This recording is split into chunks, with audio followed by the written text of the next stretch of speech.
If you keep up with retail, if you keep up with fashion, you probably notice fashion is in distress. Essence is in the news, not the Black magazine, but the retailer that sells international luxury items. They're in the news, not for a good reason. Basically, they're trying to run off on the plug. Essence owes brands millions of dollars, and that's really embarrassing because it lets us know that this wholesale model absolutely does not work. Now, this is not the first time we've talked about a retailer not being able to pay the brands or the vendors. This happened to Saks. This kind of is what happened to Forever 21. This has been repeated because the wholesale model with retail right now just does not work. It's never really a good idea to front product to anybody and wait to get your money back.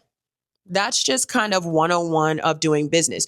But that is indeed what the wholesale model is based on. Brands are faithfully fronting product and waiting to be paid once that product is sold and once retailers do good. Now, in an era where the only way you could really get clothing was to go into a store, then of course this was a good idea. We're so far past that era. I have no idea why this model is still existing in the same way without adjusting to modern times. The reason why Essence is in trouble is it's not selling product. Now, Essence isn't even a physical store. It's an online store.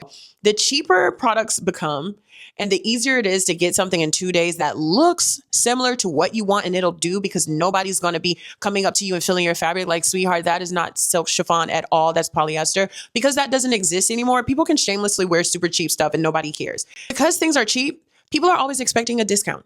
They're always expecting a discount because we have trained consumers that you can get a discount if you wait long enough because obviously you're not interested in our product. Now, we know that discounting is not a good sales model. If you keep cheapening your product, not only are people going to devalue it, but they're absolutely not going to buy it at full price. So you have these stores that sell full price luxury items and people are sitting there like, where's my discount? Now, that's just one thing that has happened with consumer behavior. But the other things that have happened is that people are finding other methods and ways and places to shop. They're not always going to retailers in the same way that they used to. And so is it a good idea for brands to wholesale to retailers? That is the question that we are trying to answer. Now, you may be wondering, what is the alternative?